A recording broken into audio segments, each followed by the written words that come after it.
آپ کا سوال ہے کہ دلت اگر کہتے ہیں کہ ہم اسلام قبول کریں اور نام نہیں بدلے تو کیا یہ جائز ہے؟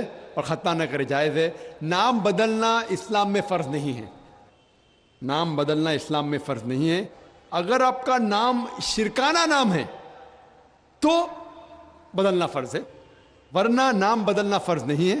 آپ کا پرانا نام پرکاش ہو یا جان ہو، نام بدلنا فرض نہیں ہے. کئی آپ دیکھیں گے صحابہ نے نام نہیں بدلے، تو نام بدلنا فرض نہیں ہے. اگر کوئی شخص کہتا ہے کہ میں اسلام قبول کرتا ہوں، نام نہیں بدلنا چاہتا ہوں، بالکل جائز ہے. آپ کا دوسرا سوال، کیا ختنہ کرنا فرض ہے؟ ختنہ کرنا فرض نہیں، سنت موقدہ ہے، مستحب ہے، اچھی بات ہے، لیکن فرض نہیں.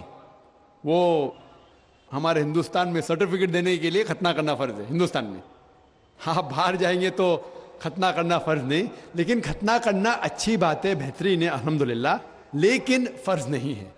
یہ سنت ہے، کرنا اچھی بات ہے. تو اگر کوئی شخص کہتا ہے کہ میں اسلام قبول کروں گا، نام نہیں بدلوں گا اور ختنہ نہیں کہوں گا، تو میں کہوں گا اہلاً و سہلاً.